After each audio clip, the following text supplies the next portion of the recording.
Welcome to the Cloud Pod, where the forecast is always cloudy. We talk weekly about all things AWS, GCP, and Azure. We are your hosts, Justin, Jonathan, Ryan, and Peter. Episode 93, recorded on November 4th, 2020. Docker Hub rate limits the Cloud Pod.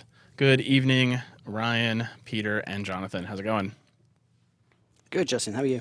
Well, it's the day after the election, and there's still no president. So it's a bit of an interesting day. We were warned. And all those predictions have come true. Unlike the polling, which apparently is not doing so well. But it is a very close race. It may even get picked during the show recording. Because, they said at 6 o'clock they'd have a drop from a couple of the states.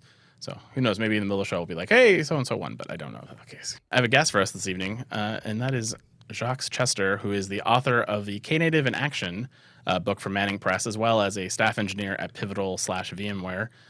Say hello, Jacques. G'day, how are you? It is a pleasure to be here again. Yes, he joined us for TCP Talks episode 4. For those of you who listened to our interview show, we had a great talk very early on in the Knative in Action book writing process, and we talked about several things, particularly around Knative's inability to move to CNCF, because Google was having some political strife around, their upsetness that potentially they gave up Kubernetes for free, and they shouldn't have done that. So it's been a little interesting. There's been a lot of things happening in that space since we talked on episode 4.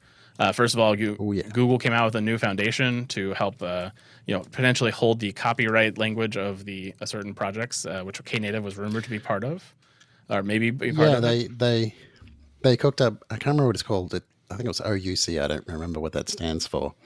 But they set up it was really a vehicle for trademarks. Their argument was that you can do all the stuff already in an Apache license for patents and for copyrights. But there's nothing in there about trademarks, and that it's mostly trademarks that sort of people attach to anyway, in the same way that Linus Torvalds controls Linux because he has the Linux trademark. You can't call it Linux unless he says so, in the same way the theory is they put it into these things. I can tell you the whole rant, or you can continue to set me up if you like. I mean, you're on a roll. I don't want to interrupt you. Yeah. So yeah. So I'll tell you the story of what's happened. So, when our merry band of adventurers were last joined in battle against the forces of confusion, the state of play was that there was reform, but it wasn't finished yet. And that the real big sort of sticking point was that Google just didn't want to put it into a foundation, and everybody else wanted them to put Knative into a foundation. And it was a similar dynamic to Istio as well. And actually with a lot of the same people involved. Because, it might be a, so to speak, a big city. It's still a small town. And so what happened in sort of October is that this was brought up again in, I think it was October or September, 1,000 years ago. It came up again for the first time in about a year. And the question was like, okay, we really need to get down to brass tacks about what we're doing here. One of the things that was proposed that started the conversation again was, okay, we've got this steering committee. At the moment, the steering committee is composed of appointees from different companies, and Google has a majority of those appointment slots. And the proposal was, let's make that elected. Let's make those positions held by individuals, not as individuals on behalf of a company, but as individuals. With an additional rule to cap the number of people who could be employed by any particular company, right? So that nobody could form a majority in the steering committee. And this, it took a while for that to really get through. Google were not really keen on that at the start. And we run around in circles, a lot of conversations. It's all on the Knative YouTube channel. If you look it up, you can see something like 6-10 hours of conversations amongst all the folks involved. You can get sick of my voice even more if you tune into that. And the thing that sort of came out of those discussions was that the really big sticking point for Google was the trademark. They were really concerned. They seemed to have very strong feelings about the control of the mark. And other folks had sort of strong feelings about the control of the mark, but in a different way, that Google wouldn't use it as a cudgel to browbeat any of the other partners. So a really interesting compromise emerged, which is that the steering committee will become like a democratic institution within the project. It will be elected directly. It will be individuals and not appointees from companies. There will be limits on company representation to create, the impression of fairness as well as the actuality of it. And there is going to be a new committee called the Knative Trademark Committee, and that's where appointees will turn up. So the founding KTC, as we're already calling it, is Google, VMware, and IBM. And the idea is that each member of that trademark committee has a veto. They can veto the use of the trademark for certain purposes. And this satisfies what Google, needed to feel safe. They needed to feel safe that, the things that they wanted, the identification they wanted with it, couldn't be sort of wrestled away from them whistled away in the night. Now, why they had that concern, you'd have to take it up with them. It's a big deal for Google. They have invested a lot into Knative. They've spent a lot of money. They've dedicated a lot of people. They have dozens of teams, as far as I can tell, touching different aspects of it, and not just within Knative core, but also they've got a huge groups, on all things around it in the Cloud Run effort, adding extensions, improvements, features that integrate with other parts. So they're spending an enormous amount of money on it. And of course, the other partners are too. I'm not saying that Google's doing all the working, but they just had a lot of nerves about the disposition of the trademark. So the trademark committee idea pretty much took all of the heat out of the conversation. It turned up, everyone had to sort of like go think about it, but everyone's first impression was like, yeah, I think this works. And that's where we've landed. So there's the trademark committee. Once a year, it will decide whether to add more people to it. If SAP comes in really hard for a year and becomes really involved, or Microsoft or anyone like that, they too could be, opted into the trademark committee, and they would then get the same advantage as everyone else. They would be able to vote on the use of the mark for different things, and if they felt sufficiently strongly to block something, they could, interpose their veto to prevent it being used in a certain way. Whereas everything else then goes back to the steering committee. So all the day-to-day sort of administrative stuff will go back to the steering committee. And it's a really good compromise.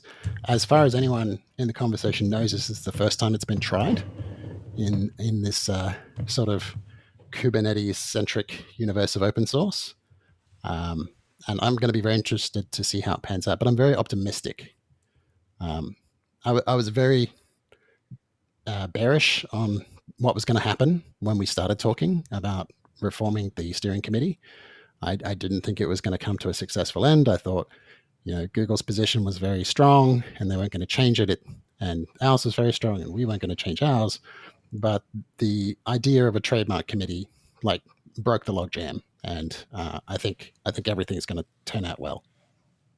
Well, that's really great. I'm excited to hear that this seems to be a satisfactory compromise for the community and really address, which was a big risk to both Knative and, Istio as well. And maybe this solves it for other projects in the future too. So I'm glad to hear it. Yeah. Sounds like it's a pretty amicable solution, and we'll see how that works out and how the market feels about it. If you sort of have, fears that because Google have not put it into a foundation that somehow they're going to exert undue control over it, I think that fear is pretty much dissipated because you have to remember that now any of the other major vendors also has a veto, right? So if Google tries to do something absurd that's in their favor, VMware can say, I don't like that. I veto that move. And IBM can do that too. And Google can do it to us if IBM and VMware want to gang up to create Knative dirigibles, for whatever reason. Google can say, well, that's not really on brand, is it? We're going to veto that. You'll just have to get Zeppelins instead. Well, they have loons, right? Isn't that their balloons, or the loon balloons? Yeah, I think so. Yeah. I haven't really kept up with the latest in cloud transport technology. I've not either. It's definitely been an area where they were making a lot of investments that then I haven't heard much about. So, well, again, because your book is nearing completion and hopefully out very, very soon. As you said, it's in the final draft phases. And you can also get into the early access program with a fantastic discount code that we have from Manning here, as they've been a sponsor of the show many, many times and done. We've sponsored some of their conferences as well. But you can go check out the Knative in Action book by Jacques with discount code PodCloud20, you'll apparently save 40%, even though it's a 20, so don't ignore that part. But it's apparently a 40% discount on the early access book or the published book.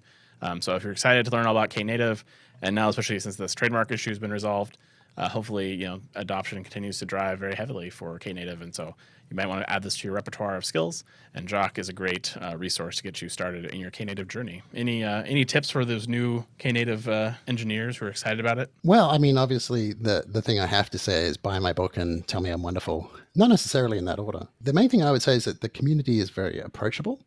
Everybody is very open and welcoming. If you have sort of a question, have a crack at Stack Overflow, but also a lot of folks show up in Slack or in the mailing list. There are always people around happy to sort of weigh in or take your issue on board and consider what it means. We'll definitely check the book out. Let's go to the main show. Now you get to comment on everyone else's stuff, which is much more fun than being peppered with questions in an interview show. But yeah, the easy stuff. All right. Well, it is earnings season once again, and Microsoft kicked off the batch of earnings with their Q1 2021 earnings, which tells me they are already over 2020. They're already into 2021. So nice job, Microsoft. Their earnings are up 12% to $37.2 billion, with net income of $13.9 billion, or earnings per share of $1.82. Azure was up 48% in revenue, although that is only up 1% from the prior quarter. So they are starting to stabilize right around 48% on their growth. But again, it's still trending slower than the past. Azure revenue was $15.2 billion, up from 31% year over year from the year before. So nice success there by Microsoft. Azure is definitely continuing to be a big driver of growth. So if I'm looking at this right, that means that Azure. Has anyone ever worked out, is there an official pronunciation guide? It's not Azure or something? It's just Azure. I'll let you fight it out afterwards on a pay-per-view. Someone early on in the show emailed me and said it's Azure, and I said I won't fix it. So I tried for a couple episodes and I just can't do it. So if it's wrong, I apologize. Everyone out there in Azure land cringes every time I say Azure. So I'm going. Well, however Azure is pronounced. What's interesting to me is that they're closing on half of all revenue there. 15 out of 37. Mm-hmm. Yeah, really. They're getting up there. I mean, it helps that they're just consuming all revenue at Microsoft. Office, all the Office Exchange revenue is now part of that, and there's just a lot of stuff in there. Well, Alphabet also had a big quarter. They crushed expectations. If you remember from last quarter, they were down revenue-wise due to COVID and the drop in ad spending, and that has come back with a roaring vengeance. So revenues were 46.17 versus the 42.9 the analysts expected. Google Cloud came in at $3.44 billion in the last quarter. But Google has announced that starting next quarter, it will actually start reporting operating income for the cloud business, joining Amazon and giving the investors that detail. And Sundar Pichai has to say, starting with our results in the fourth quarter 2020, we'll break out Google Cloud as a separate reporting segment. With the segmentation, you will additionally see information about the scale of our investment, which will help you gauge the progress we are making on the multi-year path ahead to create a sustainable value. So I suspect that there's going to be a very negative reaction to how much money they're spending on cloud initially, and then people will start to feel better about it as they start to drop that investment and they start to see revenues start climbing up on the other side. I suspect they want to do it now before they kind of go into a growth phase here as they just spend a large amount of investment in new data centers and new technologies. We'll be curious to see what that actually does. There's also the doubt, right, about whether or not they were going to kill Google Cloud if it wasn't profitable after a certain length of time. So I guess by breaking it out like this, it signals somewhat of a message that they're not planning on killing it just yet. A lot of folks I used to work with have gone to Google. They seem pretty keen. They're putting in the hard word. Well, that being said, I remember thinking if I ran Google, they wouldn't turn a profit right now. Like I would be sinking every spare copper I had into cloud, and I wouldn't care how much of it got wasted. I would basically just throw stacks of vouchers at people in the street if they looked like they'd seen a keyboard, just to say get on. And I think they are doing that in a big way, which is fine. You want to get as much of market adoption as you can and drive that story long term. And I think that's what they're breaking it out is going to let them kind of show that story a little better. And then I think I agree with Jonathan. The amount of negative press they got out of they're going to kill the Google Cloud in 3 to 4 years if it isn't profitable or isn't a successful business, I think really did spook a big portion of the market who took a harder look at Google after that. So I think it makes sense for them to do it. I wish Azure would also do it. They've always been kind of hiding it behind Office and a bunch of other stuff and their revenues as well. I'd like to see their net income from Azure investments because they're doing a lot of investing as well. Is it as profitable as a business as we think it is for those two companies? I don't know, but we'll find out next quarter. So that'd be a fun topic for conversation. Well, then Amazon reported $96.1 billion in Q3 revenues. Amazon subscriptions last quarter had fell to 29% growth, and this quarter they stayed at 29% growth. So maybe that's a flattening of that curve versus a drop. We'll see if that continues to stay flat over future quarters or if it continues to drop down as well. Overall, it's a pretty strong quarter. Amazon revenue accounted for 12.1% of their total revenue in the cloud. So cloud continues to be a big driver of their profitability and their revenue story. But we had things like Google Prime or Amazon Prime Day in the most recent quarter that'll all show up in the next earnings. So we'll see how that looks with the holiday sales, which might be very, very high. That's still a pretty huge quarter-over-quarter growth number, given how large that business unit is. I'd be very happy with 29% when you're talking about a $20 billion run rate business. It's a lot of money. All right, well, let's move on to AWS news for the week. First up is Nitro Enclave. So a few weeks ago, I talked about, actually, you guys don't know I talked about this, but I said, it's funny that Azure has confidential compute and Google has confidential compute, but Amazon announced something a year ago at reInvent, but hasn't generally available. And then apparently the day after I said that, they announced it. And so Jonathan spared me a lot of email from you for people saying, no, they actually did generally available it. So they have made available the confidential compute capability of the Nitro Enclaves for all of the computing users on AWS. If it's a Nitro-backed instance, it will now support the Nitro Enclave use case. For customers who need more security, the AWS Nitro Enclaves can be used to carve out an isolated environment on any EC2 instance that is powered by Nitro. It's a provable security, so it has a way to attestate that it is secure, and is not accessible to other applications, users, or processes running on the parent EC2 instance. One of the things I saw some bad takes on Twitter was that this means that EC2 is clearly not secure, which is why this is, and this is not what they're saying. This is a level of security way above and beyond VPCs and security groups and all the things that you're typically doing in an application for data that's very, very sensitive that you don't want to have anybody have access to. That you want to write this enclave use case for. And this is the same thing we talked about here on the show previously with Google releasing something similar at whatever their event is this year, Next, the 9 weeks of Next. They announced it, as well as Azure announcing theirs as well. So this is just a bit of a catch up here for Amazon, who actually announced it first but did not have it generally available. The first versions of this are limited to one per VM or per instance, and they will be adding additional capabilities for that in the future, so you can do multiples on a single instance. And you do pay the usual rate for EC2, so this is a great increase in security for actually no additional cost. Yeah, if EC2 wasn't secure, you wouldn't be able to build something more secure on top of it, right? It doesn't work that way. But I was trying to explain enclaves to somebody this week, actually, and I think that the easiest way to explain it is just it lets you deploy a black box with only one way in and one way out, and that's this tunnel which you establish from wherever you're going to send data in or out. And once you've deployed the enclave with the running processes inside, you can prove that what's running inside is what you thought it was going to be, and then you feed data in and out through this one little hole, and nothing else touches it. There's no networking, there's no connectivity to anything else. It's just in and out through the black box. Yeah. Security is, very frequently done in two parts, right? There's securing and hardening the system, but then there's also demonstrating and evidencing that you've actually hardened it. And I think that's the real advantage here that you get, with these secure workloads where you have to prove that you're running it securely. Speaking for myself, I wish these systems had been more widespread a few years ago. I worked on a secrets management tool called CredHub. It's sort of like Vault, sort of. And one of the threat models was root user logs into the machine and takes a dump of memory. Mm-hmm. And we were using Java, and that meant that, in theory, strings could hang around in the memory. And if you could get your hands on the process and dump it, then you were in trouble. And this is the sort of thing that would, more or less make that impossible. Even if somebody can dump the process, it's no good to them.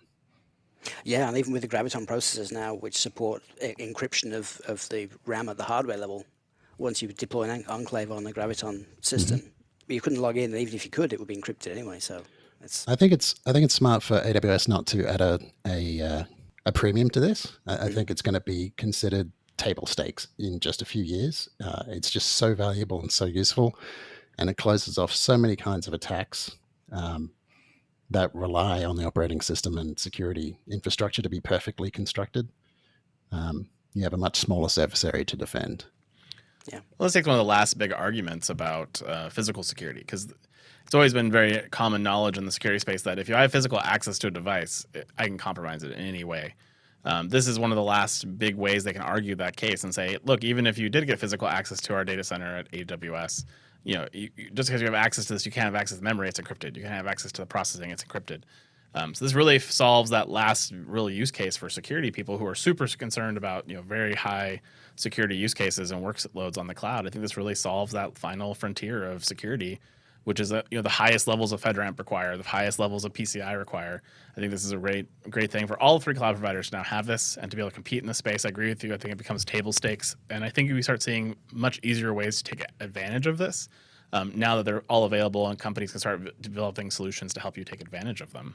Yeah, and hopefully we start seeing this technology roll out into things like Outposts and other like smaller solutions, so that you can actually get that level of security at the edge for that super fast processing.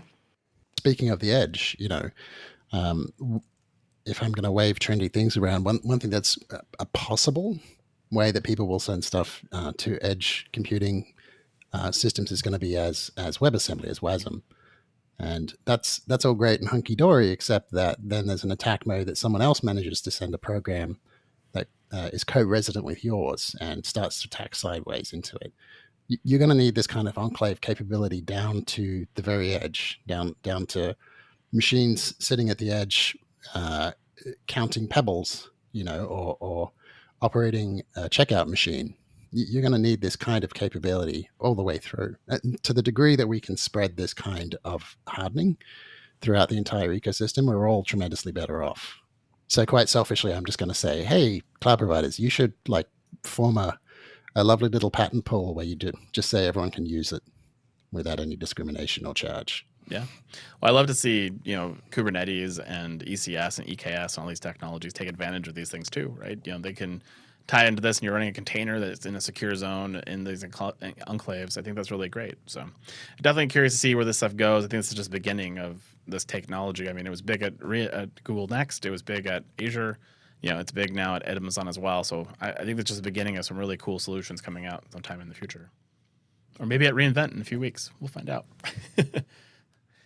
Well, the next one up is for users of Jira Service Desk, which is what everyone uses if you don't want to use Remedy or ServiceNow. So Jira Service Desk is a great way to do your ITSM type workloads, workflow processes for creating new instances, etc. But they've always been somewhat disconnected from the use cases of AWS. But that is no longer the case with the new integration into Amazon Systems Manager Ops Center. This allows Service Desk users to view, investigate, resolve operational items related to their AWS resources while using their existing Jira workflows, as well as the ability to kick off Amazon Systems Manager automation runbooks from Jira Service Desk and remediate known issues, which is really great, nice integration to see, and definitely something I'm going to check out in the future when I'm using Jira Service Desk. Yeah, at first read, I thought this was very tied to Amazon Service Catalog, which I think I've ranted on the show before. It works for a small subset of use cases, but not everyone. But to see that this is actually, featured than, a typical connector can be, as far as supporting multiple accounts right out of the box, using multiple technologies for management, including Systems Manager and Service Catalog. So it's pretty neat. I don't know how many people out there are using Jira Service Desk. A lot of startups are using Jira Service Desk. Yeah. If they're not using Zendesk or one of those other desk.com type solutions. But Jira Service Desk has definitely been taking the smaller, mid to small size market out of ITSM vendors for a while now, because Remedy and ServiceNow are great products, but they're very expensive. They're very complicated to run. And if I have a small company or a few hundred people, the overkill of ServiceNow doesn't make any sense. Where something like Jira Service Desk really comes in handy pretty quickly. So it's nice to be able to give these tools to even smaller organizations. It helps them drive down this infrastructure as code path. It helps them drive to better levels of security, which is important for everybody. One of the things I was impressed with this is that it actually supports multiple Amazon accounts. So it is multi-account aware. and you can link multiple accounts, which many times Amazon services don't think about the multi-account use case. So I'm glad to see this one supported that out of the box. That's got to be table stakes. Talk about table stakes nowadays. Even the smallest companies have dev and prod. Yeah, but I mean, like, we still don't have CloudFormation on launch for several products, so until those are covered as a 0-day release requirement, I hard to argue for multi-account. Well, for those of you who are on the HTTP2 bandwagon in gRPC, one of the big challenges has been that you would have to support a network load balancer and a ALB load balancer, and then route traffic between those two endpoints. That is now fixed for you, as the ALB will now support HTTP2 end-to-end, enabling you to publish gRPC services alongside non-gRPC services via a single load balancer. You can use EC2, Fargate, or ECS endpoints as gRPC targets, with support for gRPC health checks for those target groups as well. It's now available in all regions that support ALB, and there's no additional cost for the gRPC protocol beyond your normal ALB charges. So another great feature. I have a quick sort of technical question because I didn't read the link. Is it load balancing individual sort of gRPC messages, or is it just like supported so that you get the tunneling and that doesn't confuse it? I think HTTP2 support was only just added to ALBs. gRPC has a concept of you establish a gRPC stream to another server. So I assume that it individually manages the gRPC streams to the targets. Yeah, it talks about server-side streaming, client-side streaming, and bidirectional streaming between client and server endpoints. So it's going to set that tunnel up between them and then keep that traffic going, but based on the rules of whatever you're passing. So if you're going to different gRPC endpoints, it'll route that to the appropriate set of servers on the back end. I guess my question is whether it behaves more like a sort of a circuit routing. It sets up the virtual circuit, as it were, between the client and the server, and it supports that in the sense that it lets bits flow through without going, this connection has clearly timed out, and chopping it off all of a sudden, which is what you typically get when gRPC shows up for the first time in one of these systems. Those systems go, this is weird, click, and then gRPC comes back and goes, why click? What's this click sound? I don't think any of us have had a chance to really play with it yet, but it's a good question. I think you're right, though, about the abuse of the HTTP protocol, and it was meant for one thing and one thing only, which was serving images and documents, and all of a sudden we've got permanent WebSockets, and then we've got gRPC, and it's multiple streams in parallel. It's Yeah, at some point you feel like you need to take a step back and say, hey, let's just redesign this from a sensible place instead of trying to keep finding new use cases for the software. Well, have I got an offer for you? Oh. I'm a big fan of a project called RSocket, as in R for reactive or R for Romeo, RSocket, which came out of some Netflix folks with exactly that reaction. They were looking at their internal systems and going like, this is somewhere between bonkers and bananas, and it doesn't make sense, and we should do better. So for folks listening at home who want to be cool, I would look up RSocket and be impressed. Definitely look into that. Yeah. Cool. Never heard of it before. It sounds very interesting. Anything Netflix kind of produces is very interesting on the surface. Then the question is, do they support it long term, or do they abandon it? They do sometimes, yes. Although then the other things live on forever, like Spinnaker, and I had to suffer with them. So just it could go one or two ways. Either it's the penalty I keep paying, or it's the I really love this thing and no one else did. So that's how it goes. Mm-hmm. I was interested to see that when I signed up for reInvent this year, one of the topics of interest that you could sign up for was actually Netflix, and I deliberately chose not to choose Netflix this year because I think they've squeezed that so much over the past number of years. I just don't want to hear about Netflix on AWS anymore. Yeah. It's weird to me that Netflix is a whole topic you could select. I mean, you can only pick 3 to begin with. I have a list of like 100 and that sign up for the reInvent, which, by the way, you can now sign up for reInvent Digital, so you can join the live stream and all that kind of stuff. But it's a little odd because they only let you pick 3 items to kind of help tailor your program. And I was like, this is a weird set of limitations I don't fully understand. But maybe they should run it on AWS so it scales. That'd be good, right? Yeah. You say that every year. I guess there's something to be said for the idea of Netflix and the culture of Netflix, and I think maybe the idea of what Netflix is doing is more interesting than the actual things they're doing. I don't know how much they're continuing to invest and innovate new things for video streaming. I mean, I'm sure there's optimizations you can do and protocols. I'm sure there's different things you can do in UI, UX design for how you discover content. Although I think they keep making it worse because it's always harder and harder for me to find what I want to watch on Netflix. But yeah, from a technical perspective, I'm not sure how much of a technical company they are anymore as much as they are a content production house now. just pumping out a lot of content. Yeah. But I'm sure someone will write to me and tell me, oh, actually, we develop a ton of new technology and things you just don't understand yet, which is fine. I'm happy to be wrong, but on the surface, I don't see it. I'm glad they just added more kind of parental controls over content that different profiles can have access to. With COVID, I assume that was the main driver for that kind of thing, because Captain Underpants just drives me crazy. The cartoon is the movie was too much for me. I can't imagine there's a show. Oh no. All right. Well, Amazon has apparently decided to get some fondue on neutral territory with a new region in Zurich, Switzerland, now in the works.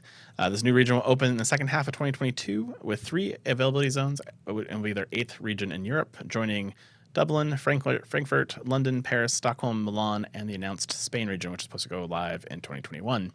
So I'm really happy about that. I'm super glad there's 8 now in Europe, but can I get some more regions in the U.S., please? Maybe in the Midwest or Central region, perhaps.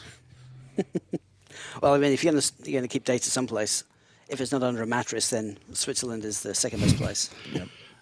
Yes. Data sovereignty. Yep. That's right. Suddenly, the fact that your account is just a number becomes important again. Yeah. So glad to see a new region. Definitely glad to see that can get built out. But again, can I get a Utah region maybe, or Arizona, or somewhere in Central, please? Kansas City, Texas. and then I can visit it while I'm Yeah, there. you can visit it. Yeah. I thought they were going to build data centers around there, down deep in those limestone caves. They have them. There's a company called Cavern Technologies. I'm good friends with them, and that's what they do. Oh, awesome. Yeah. Free plug. There they go.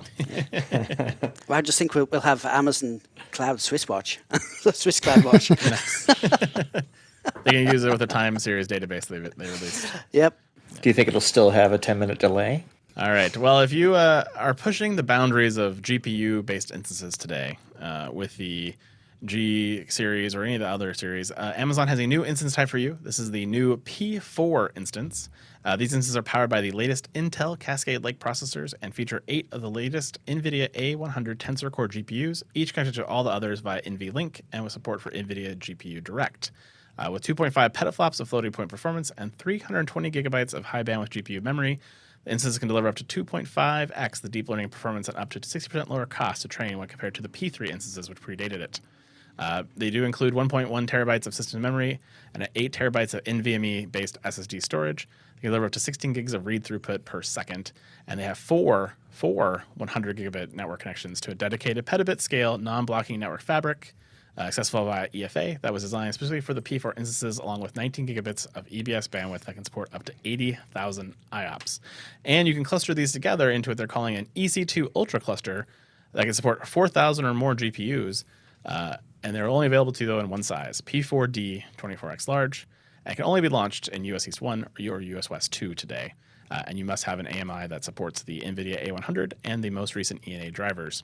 You can purchase them on On-Demand, Savings Plan, Reserved Instances, and Spot, which I recommend doing on Spot because I'll talk about pricing here in a moment. And they're not supported yet with SageMaker or EKS, although they do say that is coming very, very soon, which is a big way that many, many users access machine learning is through SageMaker. And if your CFO or FinOps person is listening, please get them some heart medication because this bad boy is expensive. At $32.77 per hour, or $24,380 a month on demand price. Although you get that down to $8,600 if you do a 3-year advanced prepay RI. So that's an expensive box, but it's very powerful. And if it can help you get all of your bandwidth and needs for your machine learning, maybe it pays for itself. You need some way to get rid of all that VC money, And the really amazing thing about machine learning is that we've mechanized the shoveling of cash into an inferno. It's really fantastic. I mean, that's really the kind of instance, though, which is going to put people like delivery drivers out of business. I mean, Amazon are investing in Zoox for self-driving vehicles. It's not a huge step to think that they're going to use this kind of technology to run their own autonomous fleet of delivery vehicles and trucks across the nation constantly. So, if there's anything you can always rely on Amazon to do, it's to do incredible work to get rid of people. Yeah. From the logistics operation. It's true. And, at one level, it's great. It increases the efficiency and everyone benefits. At another level, it's creepy to have self-delivering packages. I don't know. For a person in technology, I'm a bit of a Luddite sometimes. the claim is always, of course, that well, these people will get better jobs. We'll train them to do different things, but that's not always going to be the case for sure. But I definitely think within 5 years, there's going to be trucks driving down the street with Amazon Prime logos on the side, and they'll be launching fleets of drones dropping packages on people's front yards and porches and things, and flying back to the truck. It gets worse than that. I saw a video, and I don't know if it was fake or not, but it was ostensibly some video from an internal presentation at Amazon, and it showed a giant Amazon Zeppelin mothership floating over Seattle, and drones were flying to and from it like it was, the Death Star and all the TIE fighters coming and going. It was terrifying, but also very plausible. Zeppelins are an incredibly cheap way of shipping goods. I mean, if you don't need it fast, then ship things via Zeppelin between China and the US. Yeah, you just have it flying laps. Yeah, floating warehouse. A whole new set of Zeppelin pirates and things, taking to the skies and stealing goods from these unmanned floating balloons. That's right. Pirates and cloud crime. All I can think of is the movie that'll star Tom Hanks and the guy saying, "I'm the captain now." Mm-hmm. And he'll be saying it to a computer that's just like command not recognized. Yeah, exactly. Yep. I did see a pretty good ML joke the other day, which I did share on our Slack on the CloudPod, but it said, changing random stuff until your program works is hacky and bad coding practice. But if you do it fast enough, it's machine learning and pays 4 times your current salary. So that was a pretty good joke. But yeah, you can definitely do that much faster with these P4 instances, which, again, you do talk to your FinOps people before you do that, because 24,000, that's a big surprise anomaly bill that you're going to get on that one. I wonder with that deep discount on long-term ROIs if that's just a prohibitive cost so that they don't have to, or they won't run out of capacity like super fast. Well, I mean, part of ROIs is all about Amazon knowing where they need capacity at. And some of them include, the guarantee that the capacity will be available to you, or you have a capacity reservation as well as an other option to do it. But it definitely is a way for them to, give you a discount for committing to them that you're going to spend them a lot of money. And then they can also now commit that resource saying, okay, that's a known revenue producing box versus one that we are just having on the floor, selling it for spot for pennies on the dollar. I could not find these in the console yet, so I did not know what the spot market rate on these is yet, but I'll keep an eye on that and let you guys know what I see in a future episode. Well, the next story is in the Amazon section, but is actually going to impact everybody. So you may have heard a little bit about Docker, and Docker, of course, split off the revenue-producing business and is now kind of their own company. So they may be a little bit in trouble. They decided to start limiting the rate at which images on Docker Hub can be pulled under their anonymous and free plans. And these limits will progressively take effect beginning November 2nd. So this is the 4th. They've already started to take effect. Once fully in place, free plan anonymous users will be limited to only 100 pulls per 6 hours, and the free plan authenticated accounts are limited to 200 pulls per 6 hours. And if you're paying for either the Pro or the Team account, you'll not see any rate limits. With the introduction of these limits, customers may see throttling errors when auto-scaling, such as when building from a parent public image or pulling a public image to run. And if you start seeing these issues, Amazon has several ways for you to mitigate this. Things as simple as using a private ECR, to basically copy what you need into your own repo, or upgrading to a paid Docker Hub subscription, which may be a short-term option. And then Amazon is also giving you some tools to help you identify those upstream images that you may be impacted by this with the AWS Container Images Toolkit, available to you to generate a list of public images in your code repos, ECS, EKS, and self-managed Kubernetes cluster. The ECS, one of the things I wanted to mention here is that the ECS agent actually comes from Docker Hub. And so if you're on the latest version, you won't be impacted because they've updated the ECS agent to basically grab the download from S3 instead of going to Docker Hub. But if you're running your own AMI, you will now break for sure, because you now have to get that ECS image every time you do a scaling action, which for many environments scale up and down all day long. And those limits can get hit very, very quickly, especially when you're doing builds and you're doing all these other things. All EKS add-on software is hosted on ECR, so those are not impacted, which is great, and they're not subject to those limits. And then the many other EKS components, though, are, including the new load balancer controller, which I talked about last week here on the show. So that's a big deal. Amazon has apparently committed to building a new public container registry within weeks based on their ECR technology that will help deliver billions of containers to users today and to make that available to the public market as well as with a new website. So at least they are trying to help you out with that. which is great. And but it's still a few weeks away, and so this will be impacting you in a really bad way until you get up to date on the new public repos from Amazon, or from Google, or from Azure, who I'm sure will follow suit very, very shortly after this. If you are in a bad situation, you want to pay for those subscriptions, I do want to caveat to you that they are not they're not expensive. They're about $5 per month per individual if you do an annual purchase, or $7 if you want to do it on a monthly basis. And a team will cost you $7 per user per month on annual, and $9 per user per month for the team. But either scenario, you have to go update ECS or EKS or any of these solutions to do authenticated Docker Hub pulls, which does require some changes if you have not been prepared for that already. The big question I have with these is exactly how are they going to enforce these limitations? Like, is it just it's per image? So am I competing with every ECS customer for that 200 limit? Because that's going to be basically exhausted immediately. Right, because it's anonymous. You're already not authenticated. How do they know if you're doing it 100 times or somebody else?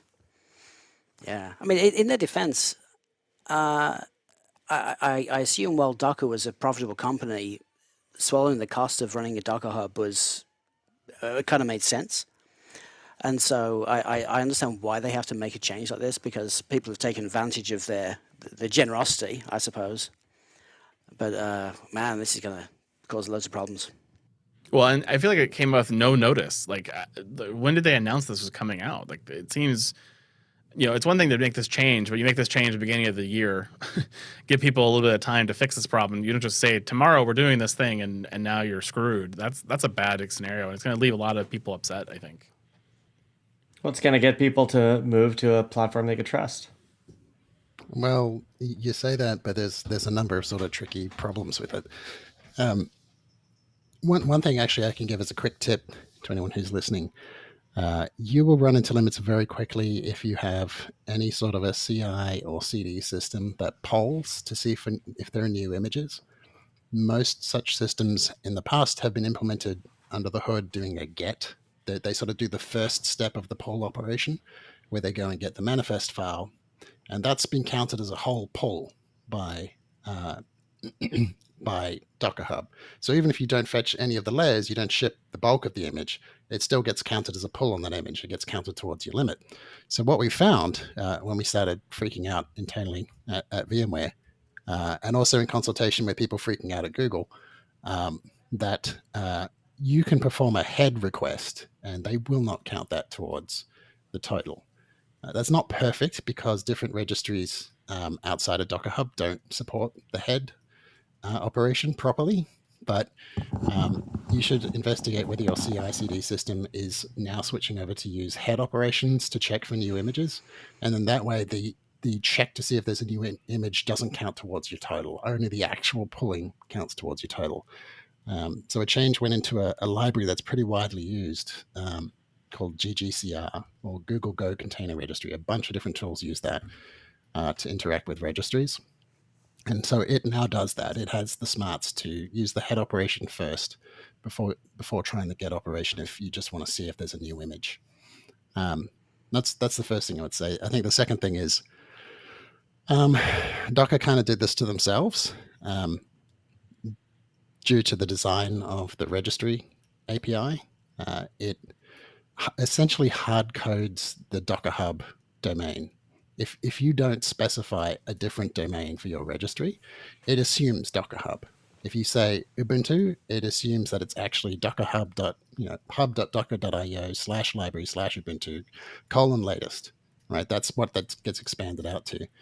And this is what's going to make it really hard to deal with this situation with private registries. You might sort of think to yourself, well, just do a copy and a search and replace and just change them. And it's like, you say that now. I was talking to a person working on this problem. He said he had found 14 different places where people stuff this information into Kubernetes manifests. Yeah.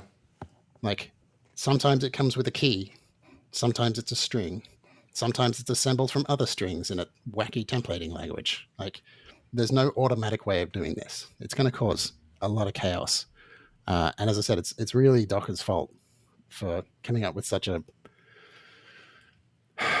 incomplete registry API. If it was something like Maven, where there's a separation between the address of the registry or the repository that you talk to and the coordinates of the package you're interested in, this wouldn't be so disruptive. But as it is, it's going to be a mess. So anyone who's listening who can change these things, let's have a V3. Let's do V3 registry behavior. We should make it easy, right? This should never happen again. Make the pain stop. Yeah, I'm Jacques Chester, and I approve this message. Yeah, I wouldn't be terribly surprised to see maybe they walk this back just a little bit, at least for a short period of time, because I think there's going to be a lot of fallout as they start enabling it on some popular ones. Like, think about Ubuntu or Red Hat Linux or CoreOS stuff. Like, there's a ton of very, very popular containers that are hosted on these things, and that's the promise they made to these open source companies, so that you can host your data there for free on Docker Hub, and now they're changing the contract. So that's a big deal. It's hard for them. Like, I am sympathetic. I worked on a system at Pivotal that was, I guess, kind of like the Docker Hub for Pivotal software. It was called PivNet or Pivotal Network. And at one point, we began to make it much easier to integrate with that automatically. And a lot of teams internally started using it as a switchboard. They used it as an intermediate sort of depository in the middle of CI. They would sort of build a product, push it in and mark it as a draft, and then pull it back out in the next step. And it was a phenomenal amount of traffic. And people use Docker Hub the same way. They spray thousands and thousands of images in just to advance it to the next step in a pipeline, because it's so convenient and it's so free. And I've always wondered how the heck Docker Hub has been tolerable as a financial, consideration. Yeah, this is where all of a sudden Oracle swoops in and takes the business with their much cheaper bandwidth usage. Yeah, really. Maybe the lack of notice is indicative of the fact that they couldn't give further notice. They are running out of money. I think that's what it is. I think they are that desperate. Yeah. There's a rumor that's done the rounds that they did sort of try to put the hard word on the big three cloud providers to say, look, a lot of your traffic, a lot of your systems rely on us, and it would be a real shame if your cloud burnt down, and that they were also told to go and jump in a lake by everybody. And I think this was an act of desperation. Now, I emphasize that that's a rumor. I have no evidence whatsoever that that's true. But yeah, it does feel as though there's not enough money and there's not enough VCs around who have stars in their eyes. They haven't been able to convince them that it's machine learning somehow. Yeah, or it's somehow it's a big data story where we'll take all this data from all these containers people are downloading and come up with some solution for how to invest in the markets or something. It's be something weird. Cloud computing has changed the way we live, do business, and stay connected. With everyone using the same cloud platforms, winning and losing comes down to having the best talent to build products better and faster. So whether you're an aspiring innovator looking to level up or a business harnessing the transformative power of the cloud, tech skills and cloud certifications have never been more important. Cloud Academy has thousands of video courses, learning paths, practical hands-on labs in real-world cloud environments, and tools designed to help teams assess, build, and validate critical cloud skills. Most importantly, Cloud Academy stays agile, challenging you with new content, labs, and tons of features that ensure your skills stay relevant and everyone can level up.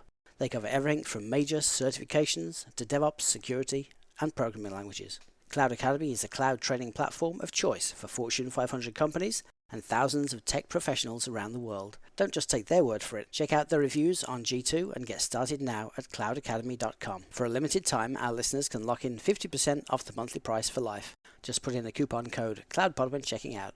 It's a great way to pursue certifications or just cloud build expertise during this crazy time. Again, go to cloudacademy.com and use the coupon code CloudPod to lock in 50% off the monthly price.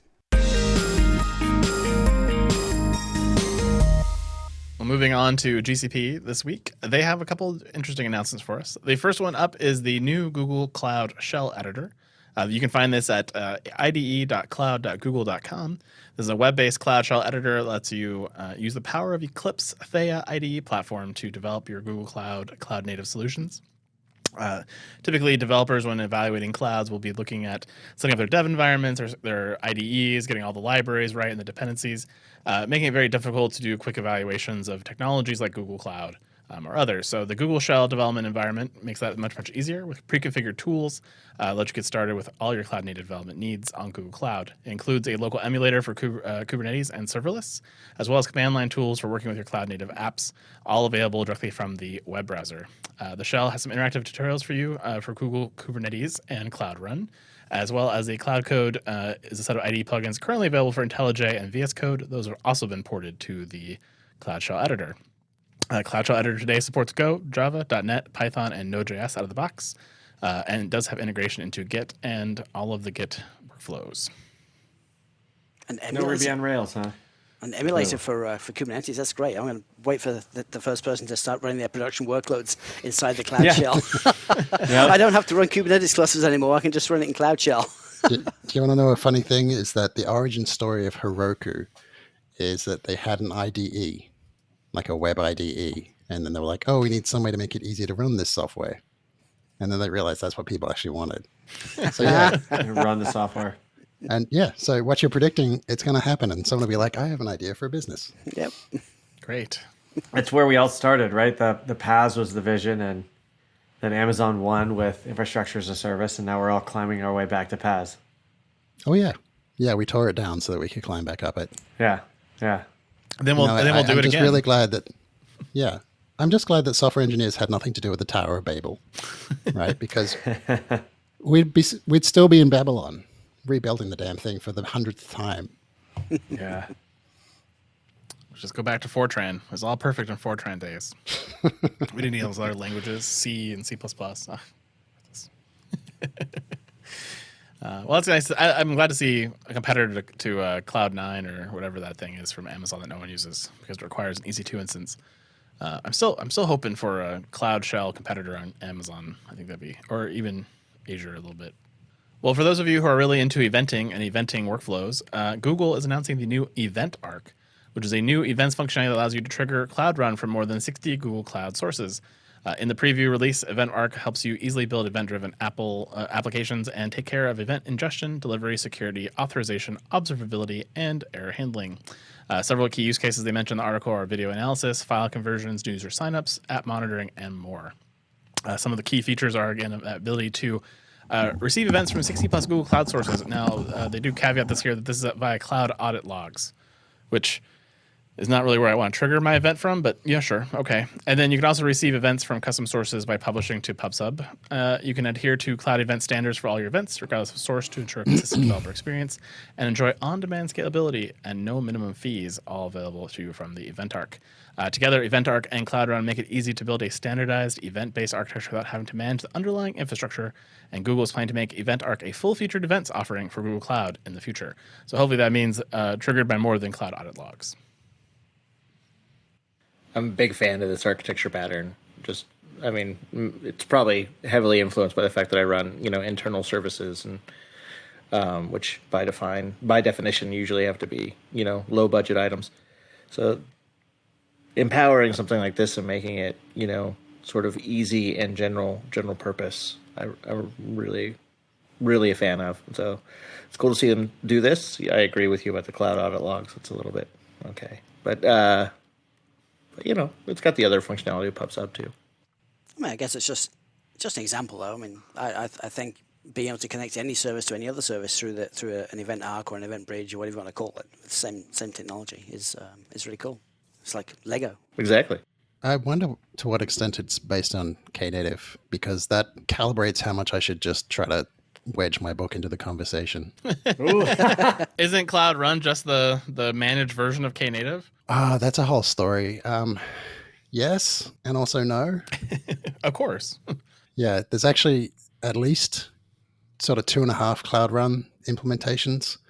So if you just call it Cloud Run, then it is fully managed and it's Knative sort of surface wrapped around Google App Engine, because they've got that infrastructure. It's very mature, very performant.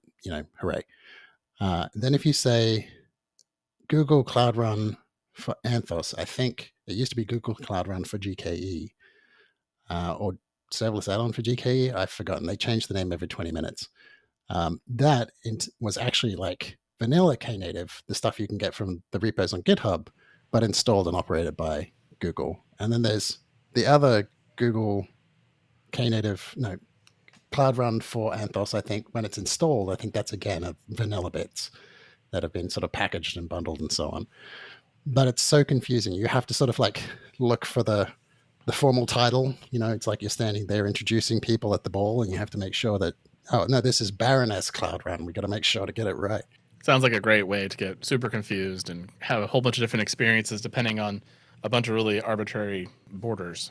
I think it was a marketing mistake. It feels like like they shipped Conway's Law. I have a feeling that there were different teams and they decided to ship both. And I understand that there was a good case for doing it that way, at least for the hosted application engine sort of wrapper. But I think they got to clear that up. Yeah. A bit. Well, I think they had, App Engine has a bit of a bad name, from the early days of App Engine when they, were very draconian and how like you're going to do it the Google way and only the Google way. So the rebranding of App Engine to Cloud Run would make sense, but then I think they confuse it when you tie in, sometimes it's Knative and sometimes it isn't. But yeah, that's a bit of a nightmare to troubleshoot. Like, why does it work right here and not over here? And it just happens to be some weird thing. Yeah, why don't I see logs that look like Kubernetes logs? Why can't I use monitoring tools that I use on Kubernetes, that sort of thing? That being said, everyone I've talked to who's gone in on Cloud Run has been really happy. Like, I've seen a lot of great feedback on it. I should probably say they've all said it was awful because I work for VMware and we're competitors. I don't, in a sense, I don't care as long as developers are happy. I'm less concerned about how they got to be happy. And if they're happy with Google, that just means that at VMware, we're going to make sure that they're happy with us too. So yeah, I think it's a really good offering. I think it's an important step. It's weird that they're doing the audit logs approach that just has the kind of a what can we ship by the next conference vibe to it. But it's a good start. I think the big thing about this is cloud events. I talk a lot about this in the book. There it is. And Azure were first. Azure were the first to actually have cloud events for everything. And they did this like ages ago, last year maybe. They had already done this. And it's really exciting that we will actually get to the point where infrastructure that understands how to just, ingest, route, manage, observe, derive, process, whatever, the cloud event format or the cloud event standard will be able to smoothly interoperate across multiple providers, right? Like I'll be able to receive like an Azure queue notification as a cloud event. I'll be able to know that the upload to my GCP storage event turns up and I throw it into something in Azure that flies into a hyperscale DB or whatever. That will become a much more plausible world as cloud events become more common. So that's good. I'm excited. Because I had to see that world too, as soon as it gets here. A couple new features available to you in Google Cloud Storage, object lifecycle management policies for particular. These new rules are designed to help protect your data and lower the total cost of ownership of Google Cloud Storage. The new capabilities give you more control, which is great. So the first one is the delete objects based on archive time. Many customers leave leverage ILM to protect their data against accidental deletion with object versioning. However, without the ability to automatically delete version objects based on their age, the storage capacity and monthly charges associated with old versions of the object can grow very quickly. With the non-current time condition, you can filter based on archive time and use it to apply any and all lifecycle actions that are already supporting, including deleting and changing storage class. Or in Ryan terms, you can now set a lifecycle condition to delete an object that is no longer useful to you, reducing your overall TCO. So there you go. And then the second one they announced is the ability to set custom timestamps. This is the ability to set a custom timestamp in the metadata field to assign a lifecycle management condition to the OLM. Prior to this feature, the only timestamp that could be set was when the object was written to the bucket. So if you're moving from one bucket to another because you mess up your data lake strategy, sorry, too bad, that data will all have the new data timestamp. And now you can now specify that as metadata, which is great. So then you can use ILM and OLM as proper. There you go. It would be nice, though, if you could have a rule that says delete it if it's this old, as long as it's not still the current version. Yeah. If then that statement for your OLM. I mean, I haven't looked at OLM in a while. I might have some of that use case logic. I don't know. Is it YAML, though? Can we use YAML somehow? Solve all problems with YAML. No problem. And then Google is releasing 3 new features in preview for the Cloud CDN today. The first one is the ability to have cache modes, a new concept that allows Cloud CDN to automatically cache common static content types without further origin configuration, cache all responses, or continue to respect your origin's cache directives. The second one is the ability to set and or override the cache TTL so you can fine-tune how long Cloud CDN caches your responses and when they revalidate expired objects and their cache, as well as define client-facing TTLs to make the most of browser caches. And the third one is the custom response headers, allowing you to reflect the cache status to your client's geographic data and or own static response headers, such as cross-origin resource sharing or CORS policies and or web security headers when serving from cloud storage or the compute engine. There are also some new things they're working on as well, including the ability to serve stale content when your origin is overloaded or unavailable, which I think would be pretty cool. And then you'll also be able to bypass the cache when needed and configure cache behaviors as status code granularity, often called negative caching. These capabilities will be available to you before the end of this year. So look forward to us talking about those again here on the show when they get released. I like negative caching. Sounds completely ridiculous. I don't know how I feel about that, really. I mean, if you're sort of taking well-established protocols, this is how you define whether or not an object's going to be cached from the origin, and browsers understand the language, web servers understand the language, and you take those things and you throw them out the window and say, okay, but we're going to build this service that ignores all that stuff and just does something else anyway. I can't see how not doing it the right way is better than doing it the right way. I just got to admit, I don't understand what it is. It's sort of like saying, negative time or negative matter. When I put the next thing into the cache, does it cancel out the negative cache and it's just 0? I mean, that's nonsense. Is it anti-cache? Does it destroy cache in a giant explosion? Negative time makes more sense to me than negative caching. Yeah, I've kind of did myself in there. No, you make a good point. All the people who've read a pop science book are coming. Run! Yeah. I know about quantum physics on Twitter. I understand serving stale content if the origin's not available, but again, it now becomes a behavior that if you don't want that to happen for some reason because the validity of the content is important to you, now you have to explicitly say, don't do this negative caching thing, don't do this thing that I don't want you to do, override the establishment and just, I don't know, I don't like it.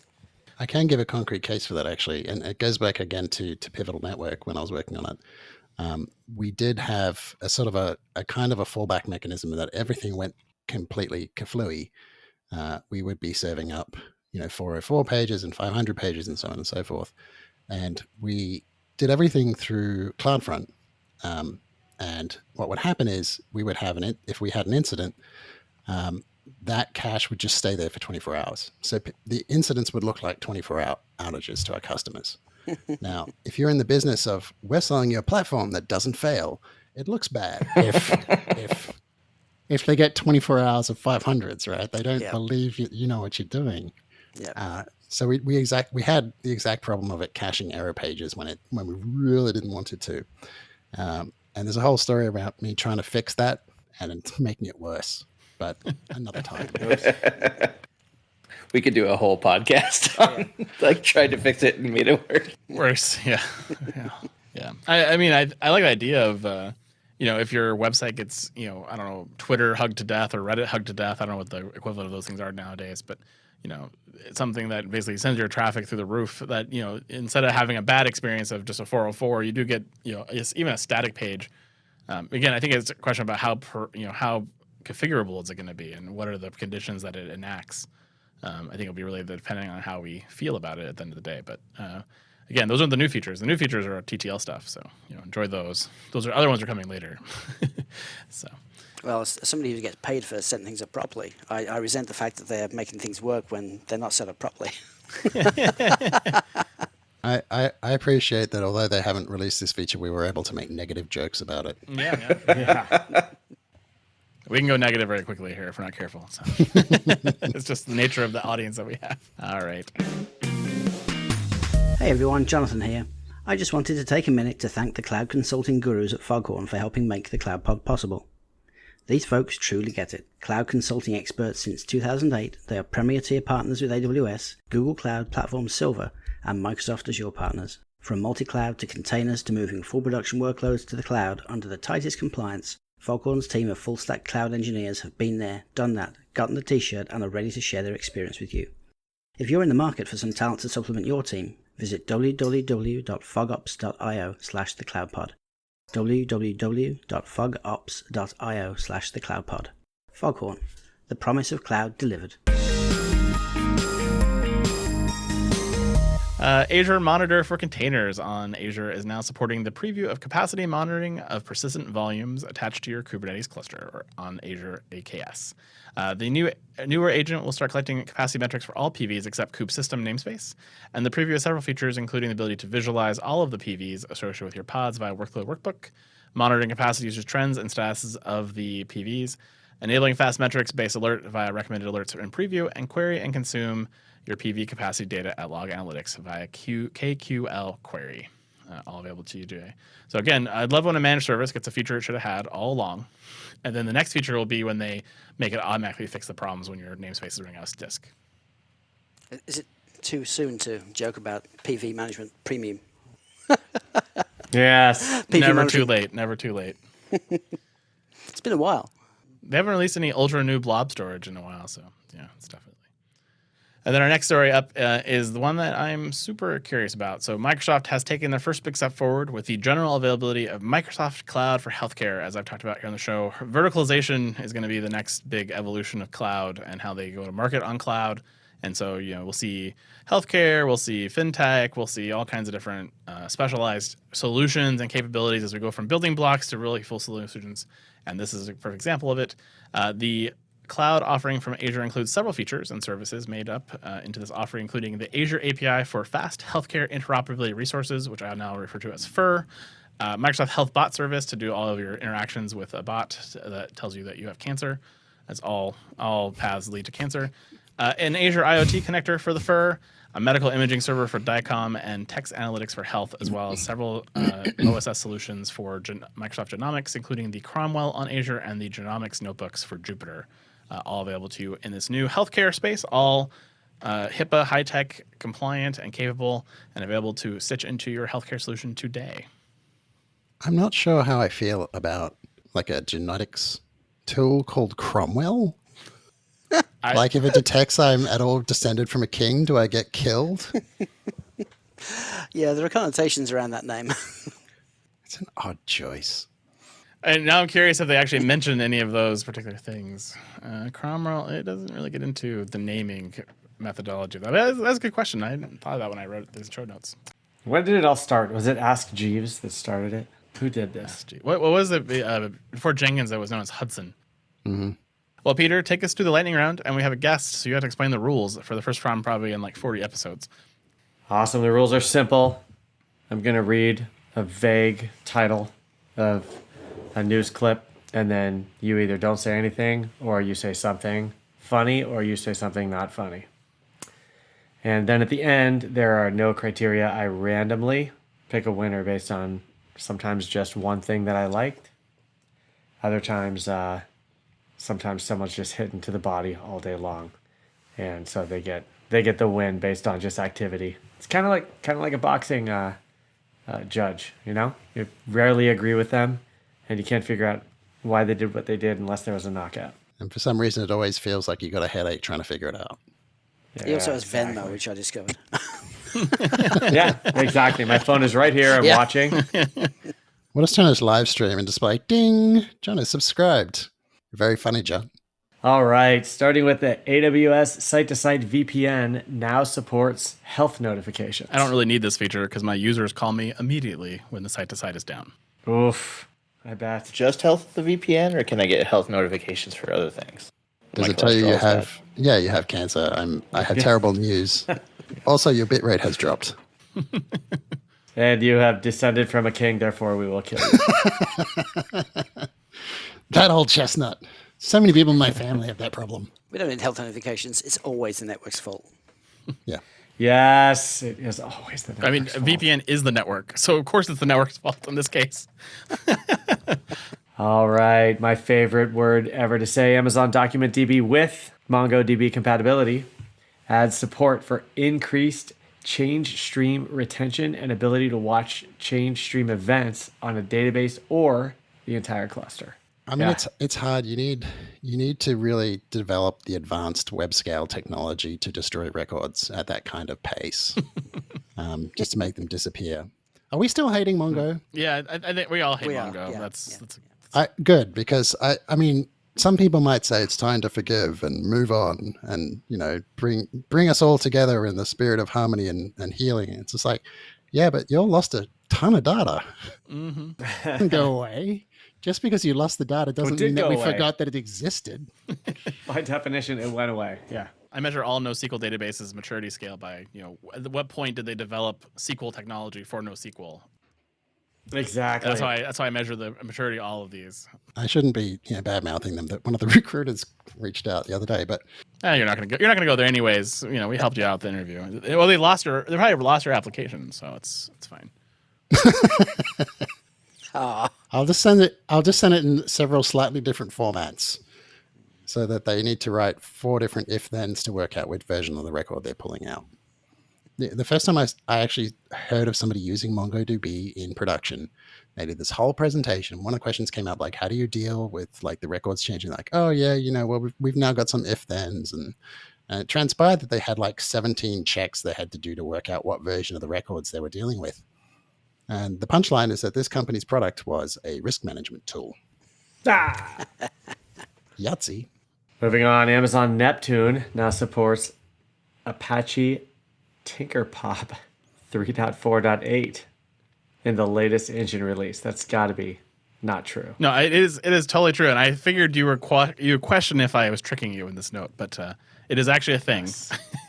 But all I could think about when I read this one was I was like, well, that's how I feel about Neptune right now. It's just a Tinker toy, anyways. So it's fitting. You really popped with that joke. That's the GraphDB? Yes. That's not serverless yet. No.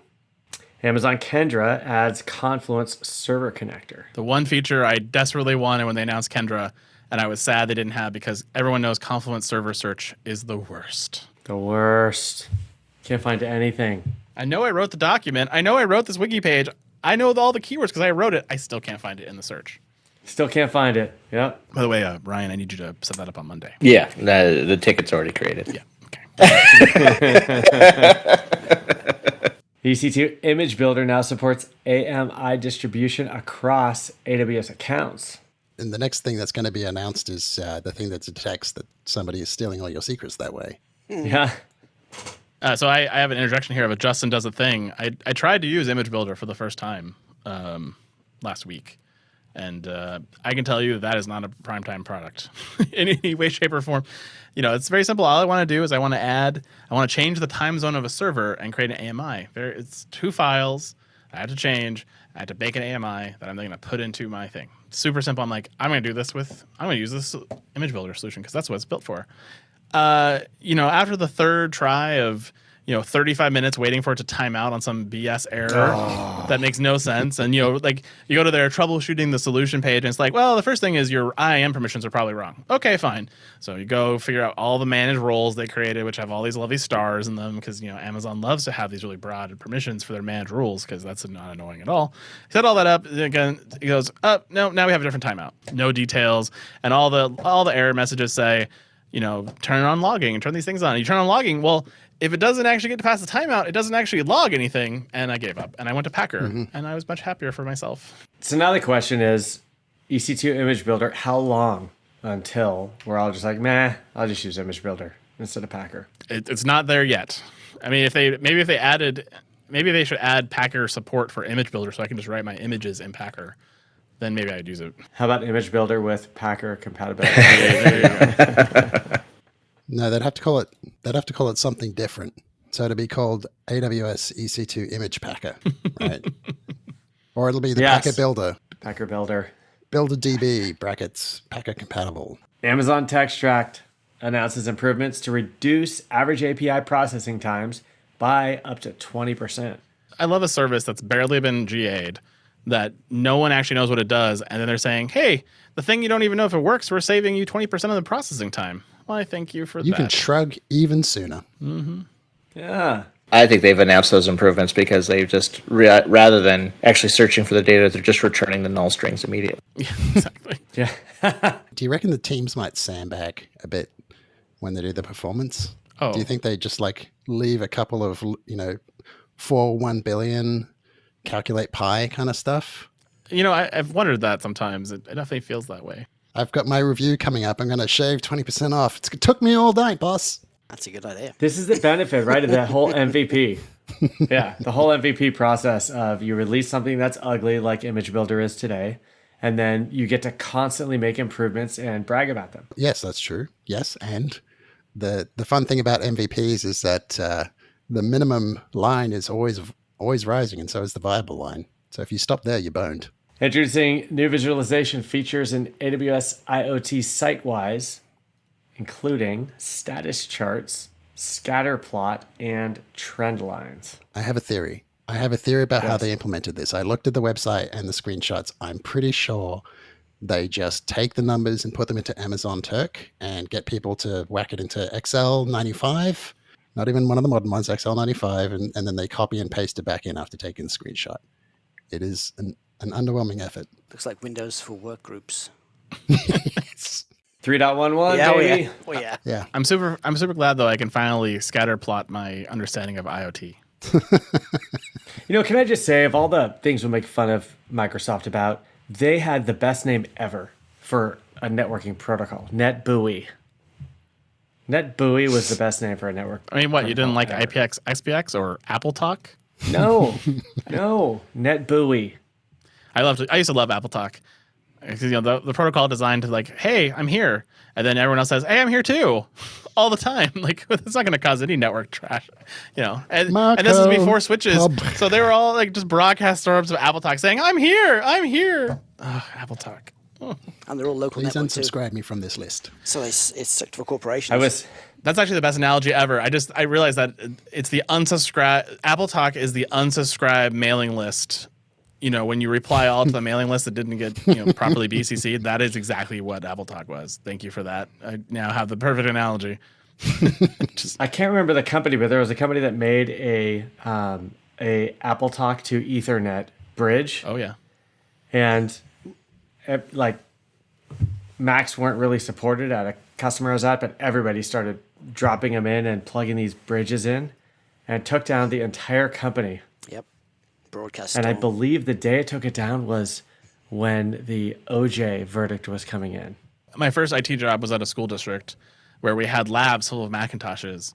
And one of my jobs was to go find that adapter that went from Ethernet to Apple Talk and find the one that was broken and just causing massive loopbacks. And I had to get a little laptop that had like the old version of Sniffer, like the original Sniffer DOS, and I would plug it into the network, and I'd have to go unplug Macs across the building until I found the one that had the bad adapter.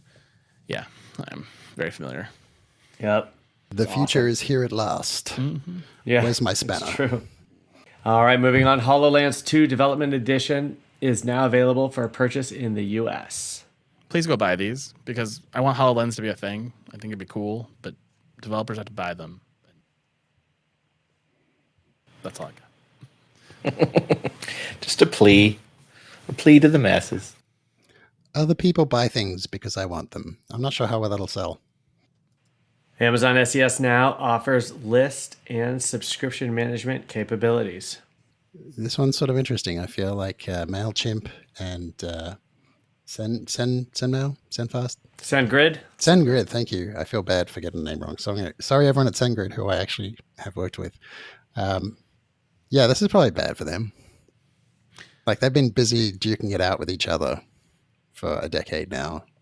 Amazon's just like, money? All I was thinking was This SES has is- finally reached its full potential as now being a listserv replacement. Yeah. It's only 30 years old, right? Yeah. This What? major demo listserv. What if they added Apple Talk support to Amazon SES? That's Yes. exactly what we need. I've those solved it. That is those it. P4 That's instances it. We can- earlier, they could do so much more network traffic with Apple Talk. We can turn off the internet now. I've solved it. It's done. Put a fork in it. Awesome. So, yeah, I got to, you know what? We haven't had a guest win yet, have we? So the guest is an honorary win, bragging rights that you still have to point at the rest of us. So, but If Jacques okay. if Jacques fully won, then Jacques, he gets Jacques wins for sure. Yes. Okay. I For agree. sure. Absolutely. Look, I'd like to thank the Academy, Yes. my parents, of course. Not the little people who made this happen. There just isn't enough time, you know. I got to squeeze in a speech about, you know, the fate of the coconut trees. I don't know. There's that much time. I'm gonna get the crook and All kind of right. like pull him off the stage now. Just, All right. just play the music. if I- Dun, dun, dun, dun, dun. Do you have a runner-up for this one? I do. It has to do with automatically returning null records on Touchback. That caught me. Yeah. Yeah. Oh, congratulations, Jacques, on your win. You've schooled the four of us. Always an honor to be beaten by the wit of our guest. It's always nice. Just shows how lackluster our team is. That's the power of positive thinking. Surround yourself with greatness. I mean, I still have a commanding win with only 6 weeks left in the year, but I do see Ryan and Jonathan now are coming up very close on each other. Jonathan at 7 and Ryan at 6. So Ryan, you might be able to pull out second place. I'm just saying. If you got a lot of mailing gags to count, and I think it'll narrow. Yeah. Yeah, exactly. Thursday morning. Yep. Well, I see we don't have a president morning. still after an hour and a half of talking about the cloud, so it's still going on, unfortunately. So back to that. It's because Nevada isn't going to announce till tomorrow. I thought they were supposed to. I'm just going to take a moment. Attention, listeners. Since you're in the future, could you give us a hint? Yeah, really. Just, They're like, you idiots. They said this like 4 days ago. I'll tell you what. We'll keep it to ourselves. You ready? On the count of 3, shout who it is. 1, 2, 3. Really? Oh. I wouldn't have called it. No way. I didn't see I that. still think having no president is better than what we have right now, though. I mean, Yeah. who knew Kanye was going to pull that out? Like, just shocking. Yeah, Yeah, really. I didn't expect that the octopus would become the vice president, same diff. Same argument. All right, Jacques. Well, this is your last time. It's to mention the book, and I will remind our listeners before he mentions the book that we have a discount code for you if you use on the Manning website and you go find Knative in Action with a simple Google search and put the discount code PodCloud20, you'll get 40% off on the book. And Jacques spent a lot of time and effort on this, so he'd like some royalties if that's how that works. I don't know if it does, but definitely go buy the book. You talking about me having a book reminds me that I have a book, and you should all go read it. Preferably after exchanging money for it, and you'll get that fat 40% off because the 20 refers to the year and not to the amount. So if you like Jack, pay full price. If you don't like Jack, use the coupon code. And honestly, if you've gotten this far in the episode and didn't just turn it off in disgust after all the other humor in this episode, if you get on the Slack channel and you message me and you're one of the first 5 people, I actually have a free code for you for the book, so you can actually get the book for free. So if you made it to this point, I already did it. you don't get it, Peter. Be right Sorry. back, sock puppets. So DM me on our Slack channel. I will give you a free code if you're one of the first 5 people to do so. I will give you a free code for the book as a reward for listening all the way through our episode and getting this secret information. Excellent. Well, that is it for this week in Cloud, guys. Have a great week. Thank you, Jacques, for joining us. It's been a pleasure. And Been fun. We will definitely have you on again sometime in the future. Maybe when something big on Knative happens. Maybe we time it more around a big Knative release or something. Have a good night, you guys. Have a good night. All right, good night. Good night. See you guys. Bye-bye. Bye, everybody. And that is the Week in Cloud. We'd like to thank our sponsor, Foghorn Consulting. Subscribe on iTunes or wherever you get your podcasts and tweet us your feedback at #TheCloudPod. Or join our Slack channel, go to our website, thecloudpod.net for sign-up instructions.